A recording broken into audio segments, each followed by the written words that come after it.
परिचय। पुत्र, तुम क्या कर रहे हो? पिताजी, हमारे अध्यापक ने मुझे खाद्य उत्पादन संवर्धन कार्यनीति पर कार्य दिया है, लेकिन मैं इसे समझने में असमर्थ हूँ। क्या आप मेरी सहायता करेंगे? अवश्य बेटे, हमने खाद्य उत्पादन की वृद्धि में बहुत सी तकनीकियों का प्रयोग किया है। अच्छा, पर कौन सी विधियां पिताजी? हम उन प्रजातियों का प्रयोग करते हैं जिनकी उत्पादन क्षमता उच्च होती है। क्या तुम विस्तार से जानना चाहोगे? हाँ पिताजी।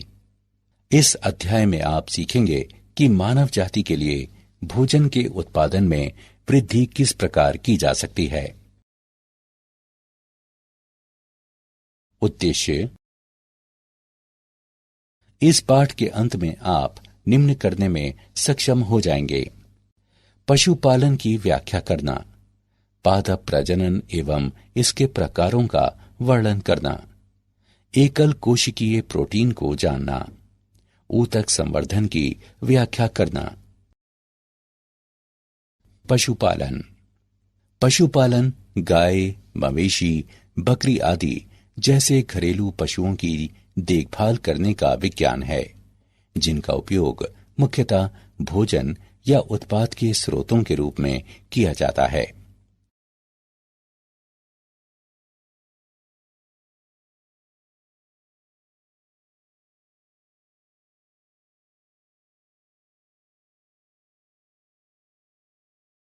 फार्म एवं फार्म पशुओं का प्रबंधन। डेयरी फार्म प्रबंधन। डेयरी उद्योग एक पशु प्रबंधन है जिसमें मनुष्य के उपभोग के लिए दूध और उससे बनने वाले पदार्थों का उत्पादन किया जाता है। दूध का उत्पादन मुख्य रूप से पशुओं की नस्ल की गुणवत्ता पर निर्भर करता है। उत्पादन क्षमता का लाभ लेने के लिए निम्नलिखित बातें आवश्यक हैं। पशुओं के लिए उपयुक्त आवास की व्यवस्था होनी चाहिए। चारे की मात्रा व गुणवत्ता को ध्यान में रखते हुए पशुओं को भोजन वैज्ञानिक ढंग से दिया जाना चाहिए। पशुओं को प्रचुर मात्रा में पीने का पानी उपलब्ध होना चाहिए। पशुओं की देखभाल इस तरह हो कि वे रोग मुक्त रहें। पशुओं एवं उनके पालकों दोनों की गहन स्वच्छता और साफ सफाई बहुत आवश्यक है। कुक्कुट पोल्ट्री फार्म प्रबंधन। कुक्कुट आदि से तात्पर्य उन पालतू पक्षियों से है जिनका उपयोग भोजन अथवा उनके अंडों के लिए किया जाता है। कुक्कुट आदि में खास तौर पर मुर्गा, मुर्गी एवं बत्तख और कभी कभी टर्की तथा कलहंस आते हैं। कुक्कुट पालन प्रबंधन के मुख्य घटक इस प्रकार हैं: रोग मुक्त एवं उपयुक्त नस्लों का चयन, पक्षियों के लिए समुचित दाने एवं पानी की व्यवस्था, फार्म के लिए उचित एवं सुरक्षित वातावरण, पक्षियों की साफ सफाई और स्वास्थ्य देखभाल। पशु प्रजनन। पशु प्रजनन कृषि की वह शाखा है जिसका संबंध मवेशी, सुअर, भेड़ और घोड़े जैसे घरेलू पशुओं की देखभाल से होता है। प्रजनन दो प्रकार के होते हैं: अंतः प्रजनन।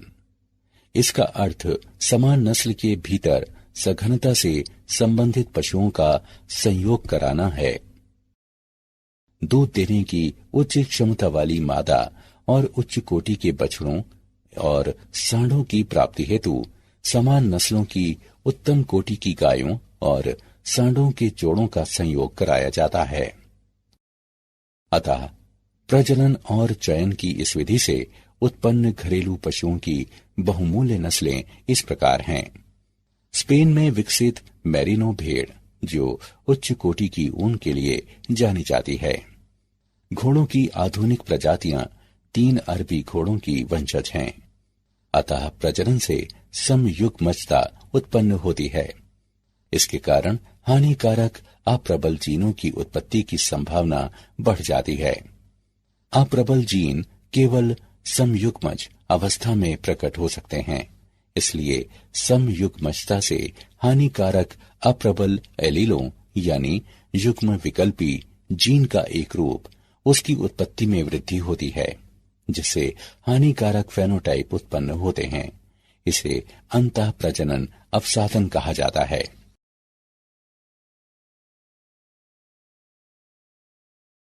बाह्य प्रजनन, इसका तात्पर्य समान या अलग अलग नस्लों या यहाँ तक कि अलग अलग प्रजातियों के भी असंबद्ध पशुओं के संयोग से होने वाले प्रजनन से है। इसके निम्न प्रकार होते हैं। बाह्य संकरण, एक ही नस्ल के भीतर पशुओं के समागम की यह क्रिया बाह्य संकरण कहलाती है, किंतु उनकी नस्लों में 4 से 6 पीढ़ियों तक उनके पूर्वजों का कोई संबंध नहीं होता। इस संकरण में उत्पन्न बच्चे को बाह्य संकर कहा जाता है।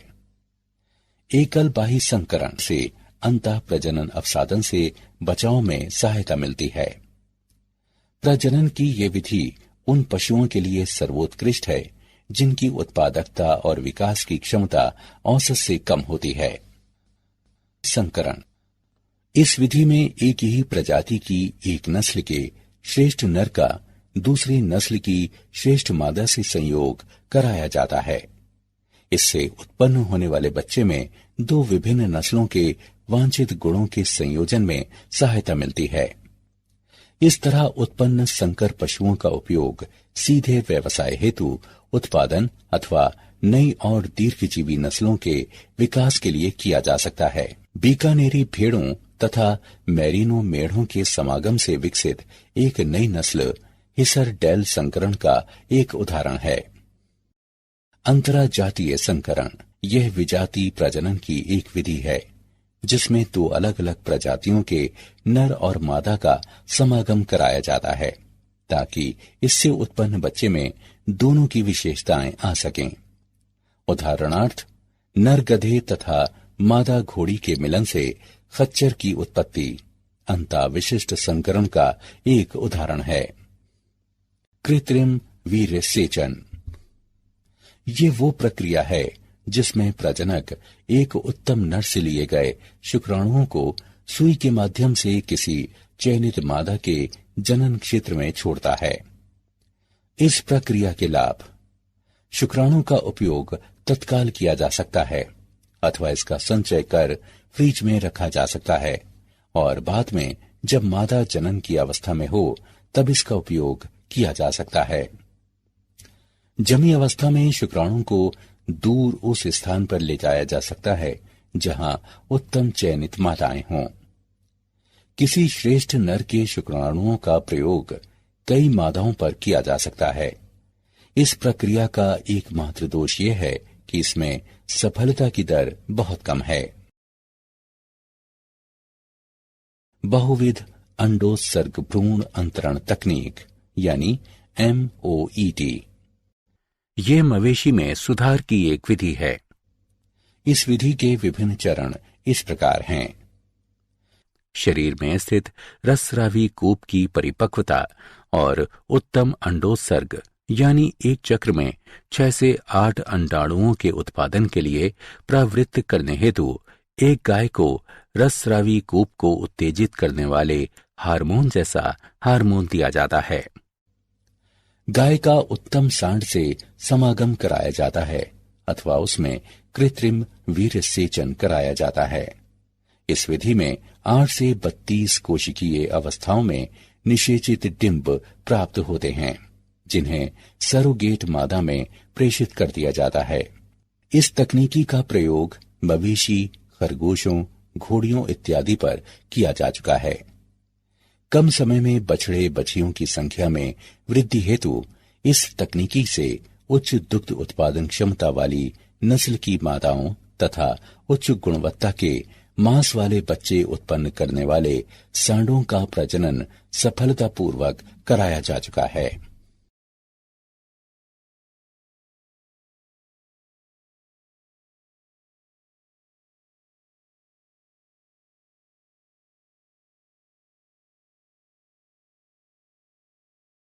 मधुमक्खी पालन, मधुमक्खियों की देखरेख मुख्यतः शहद और मोम के उत्पादन के लिए की जाती है।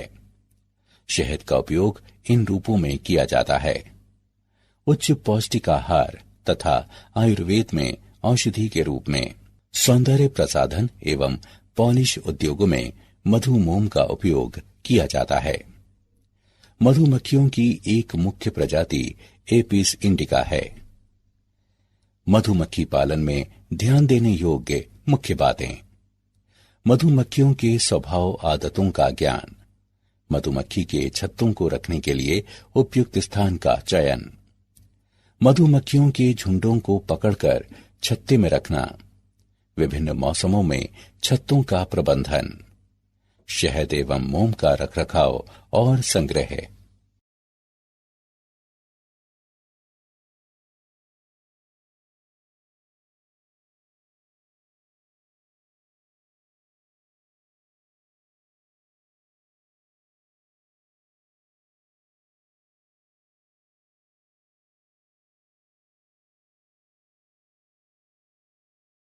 मात्स्यिकी।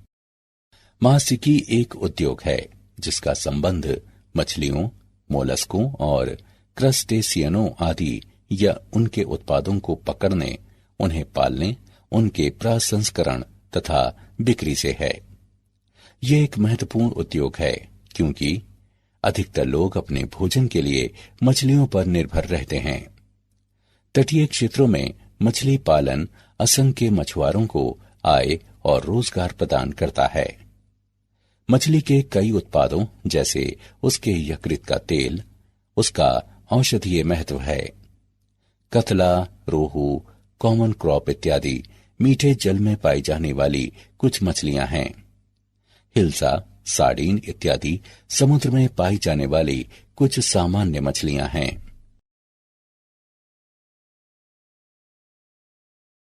पादप प्रजनन। पादप प्रजनन विज्ञान की वो शाखा है जिसका संबंध पेड़ पौधों को मानव जाति के अनुकूल बनाने हेतु उनके परिवर्तनशील जेनोटाइपों से होता है। पादप प्रजनन के उद्देश्य उच्च फसल, गुणवत्तापूर्ण विशेषताओं में सुधार, रोगों से बचाव, कीट अथवा नाशक जीव से बचाव, उपज क्षेत्र का विस्तार। फसल की एक नई आनुवंशिक नस्ल के प्रजनन के मुख्य चरण इस प्रकार हैं। परिवर्तनशीलता का संग्रह है। जनन द्रव्य किसी आबादी या प्रजाति में विद्यमान सभी जीनों और अलीलों का पुंज होता है। इस तरह किसी फसल का जनन द्रव्य या जीन कोश विभिन्न जीनों का एक समूह होता है, जिसका तात्पर्य अंतः या आंतर लक्षित परिवर्तन से होता है, जो अनुकूलित पौधों के सुधार के लिए किया गया हो या किया जाने वाला हो। जनकों का मूल्यांकन तथा चयन। जनक वे पादप होते हैं जिनका चयन नया पादप उत्पन्न करने हेतु संकरण में लगाने के लिए किया जाता है, क्योंकि इन पादपों के विशिष्ट गुणों को प्रजनक किसी पौधे में संयुक्त रूप से समाहित करना चाहता है। चयनित जनकों के बीच संकरण। पर संकरण जननिक स्तर पर एक दूसरे से भिन्न दो पौधों के संकरण की प्रक्रिया है, जिससे एक तीसरे पौधे की उत्पत्ति होती है और जिसकी विशेषताएं भिन्न बहुधा वांछित होती हैं। एक ही प्रजाति के पौधों का संकरण आसानी से हो जाता है और इससे उर्वर पौधों की उत्पत्ति होती है। दो भिन्न जातियों के पौधों का संकरण कठिन होता है और इससे प्राप्त पौधे आमतौर पर बांझ होते हैं। उत्तम पुनर्योगजों का चयन और परीक्षण। इस चरण में संकरण से उत्पन्न उन पौधों का चयन किया जाता है जिनमें वांछित गुण हों। प्रजनन की दृष्टि से ये एक अति महत्वपूर्ण चरण है। नए कंशड़ों यानी कृषिज उपजाति का परीक्षण, निर्मुक्त होना तथा व्यापारीकरण। इस चरण में वांछित गुणों की संदर्भ में चयनित पौधों को शोध क्षेत्र में उगाकर उनका मूल्यांकन और आदर्श वातावरण में उनके प्रदर्शन का अवलोकन किया जाता है। रोग प्रतिरोधकता के लिए पादप प्रजनन। जनक पादपों की प्रतिरोधक और रोग संवेदी किस्मों का संकरण और फिर संकरण से प्राप्त पौधों से रोग प्रतिरोधी क्षमता एवं फसल की गुणवत्तापूर्ण विशेषताओं के लिए पौधों का सावधानी पूर्वक चयन कर किसी पौधे में ये गुण सन्निविष्ट किए जा सकते हैं। उदाहरण, बाजरे की एक उन्नत किस्म में बाजरे तथा अन्य घास के एक रोग यानी ग्रीन एयर को रोकने की उच्च क्षमता होती है। रोग प्रतिरोधकता हेतु पादप प्रजनन की विधियां। उत्परिवर्तन तब होता है जब किसी जीन में उसके आनुवंशिक संदेश यानी जेनेटिक मैसेज को बदलने के लिए परिवर्तन किया जाता है, जिससे नए गुण उत्पन्न होते हैं जो पूर्वजों में नहीं होते। एक उत्परिवर्तक यानी म्यूटाजेन तत्व का वाहक है जो एक जीन की भौतिक संरचना में इस तरह से स्थायी परिवर्तन ला सकता है जिससे आनुवंशिक संप्रेषण परिवर्तित हो जाए।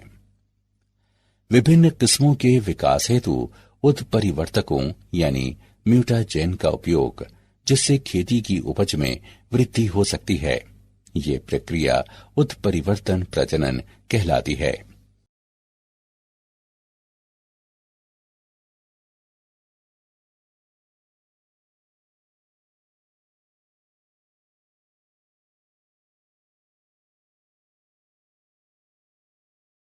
कीटों और नाशी जीवों के प्रति प्रतिरोधी क्षमता के विकास हेतु पादप प्रजनन। कीटों का आक्रमण खेती की एक गंभीर समस्या है जिससे फसल की हानि होती है और उत्पाद की गुणवत्ता में कमी आती है। प्रतिजीविता प्रतिरोधक क्षमता से बहुधा कीटों की मृत्यु दर में वृद्धि होती या दीर्घजीविता तथा प्रजनन में कमी आती है। कीट प्रतिरोधी शस्य उत्पादों की किस्मों का उपयोग आर्थिक, परितंत्री तथा पर्यावरणीय दृष्टिकोणों से लाभदायक है। उदाहरण, कीट प्रतिरोधी बीटी मक्का।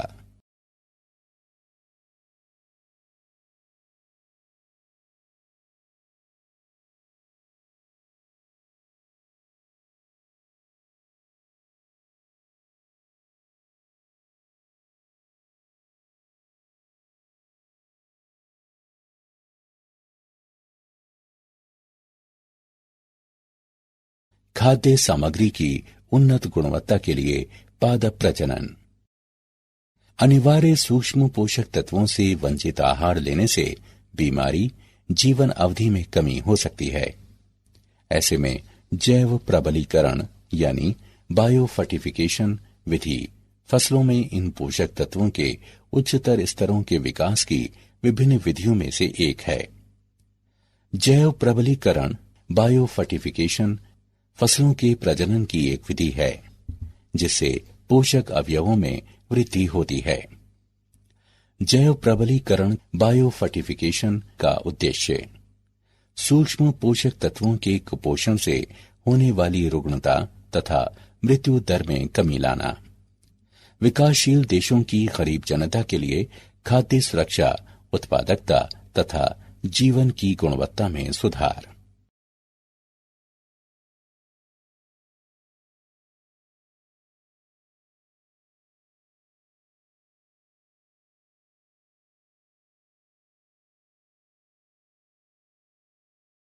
एकल कोशिका प्रोटीन एससीपी शैवाल, यीस्ट, कवक या बैक्टीरिया से प्राप्त होने वाले प्रोटीन को एकल कोशिका प्रोटीन यानी एससीपी कहते हैं।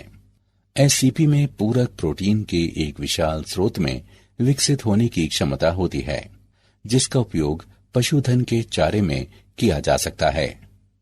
यीस्ट एससीपी का एक स्रोत है। यीस्ट के लाभ: आकार बैक्टीरिया से बड़ा होने के कारण फसल के लिए आसान, मैलिक एसिड का उच्च स्तर, लाइजीन का उच्च स्तर, पीएच के अम्लीय मान पर भी फसल संभव।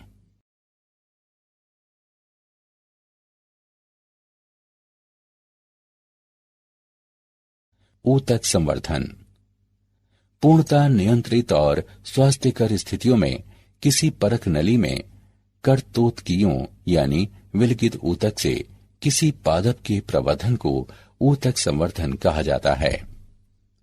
विलगित ऊतक से नया पादप उत्पन्न करने की क्षमता एक कोशिका की अलग होने और एक नए ऊतक या अंग उत्पन्न करने की क्षमता टोटिपोटेंसी कहलाती है। ऊतक संवर्धन से पादप उत्पन्न करने की विधि को सूक्ष्म प्रवर्धन कहा जाता है।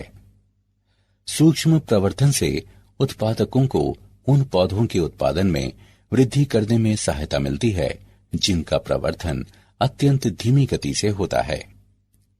सूक्ष्म प्रवर्धन से विकसित पौधे आनुवंशिकता के स्तर पर मूल पादप के समान होंगे जिससे उनकी उत्पत्ति हुई है, इसलिए इन्हें काय कृतंक यानी सोमा क्लोन के रूप में जाना जाता है।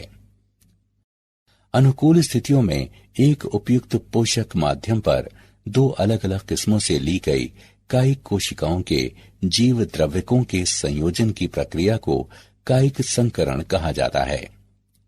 टमाटर और आलू के जीव द्रव्यकों के संयोजन से उत्पन्न पोमेटो कायिक संकरण का एक उदाहरण है, किंतु इस पौधे में व्यावसायिक पैमाने पर उत्पादन के लिए सभी वांछित गुण नहीं होते। क्या आप जानते हैं, विशाल बीज कंपनी सिंजेंटा ने इस वर्ष कोलोराडो से ओहियो और केंटुकी से मिनेसोटा तक की समस्त कॉर्न बेल्ट में 800 भूखंडों पर अपनी एग्रीश्योर आर्टिजियन पद्धति शुरू की है, जहां किसान अन्न उगाते हैं। सिंजेंटा जीन ब्लू प्रिंटिंग कार्यक्रम में गंभीर सूखे की स्थिति में कई संकर प्रजातियां विकसित की गई हैं।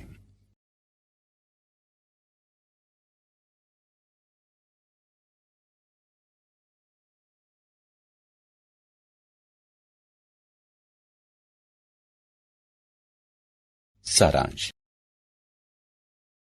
आइए हमने जो कुछ सीखा है उसे संक्षेप में दोहराएं। पशुपालन घरेलू पशुओं जैसे गाय, मवेशी, बकरी आदि की देखभाल करने का विज्ञान है, जिनका उपयोग मुख्य रूप से खाद्य सामग्री या उत्पाद के स्रोत के रूप में किया जाता है। मानव भोग हेतु दूध एवं दुग्ध उत्पादों के लिए पशुओं का प्रबंधन डेयरी उद्योग कहलाता है। पोल्ट्री से तात्पर्य उन पालतू पक्षियों के संवर्ग से है जिनका उपयोग भोजन अथवा उनके अंडों के लिए किया जाता है। पशु प्रजनन कृषि की वो शाखा है जिसका संबंध घरेलू पशुओं जैसे मवेशी, सुअर, भेड़ और घोड़े आदि की देखभाल और प्रजनन से है। प्रजनन दो प्रकार के होते हैं, अंतः प्रजनन। प्रजनन की इस विधि में एक ही नस्ल के भीतर सघनता से संबद्ध पशुओं का समागम कराया जाता है। बाह्य प्रजनन, ये एक ही नस्ल के असंबंधित पशुओं या विभिन्न नस्लों के पशुओं अथवा विभिन्न प्रजातियों के पशुओं का आपस में मिलन करवाने को संदर्भित करता है। इसका तात्पर्य प्रजनन की उस विधि से है जिसमें एक ही नस्ल के या विभिन्न नस्लों या फिर प्रजातियों के असंबद्ध पशुओं का संयोग कराया जाता है। मधुमक्खी पालन मुख्यतः शहद एवं मोम के उत्पादन के लिए किया जाता है। मात्स्यिकी एक प्रकार का उद्योग है जिसका संबंध मछली, सीपियों यानी मोलस्क, कवचयुक्त जीवों यानी क्रस्टेशियन आदि को पकड़ने, उनका प्रसंस्करण तथा उनकी बिक्री से होता है। पादप प्रजनन विज्ञान की वो शाखा है जिसका संबंध पेड़ पौधों को मानव जाति के अनुकूल बनाने हेतु उनके परिवर्तनशील जेनोटाइपों से होता है।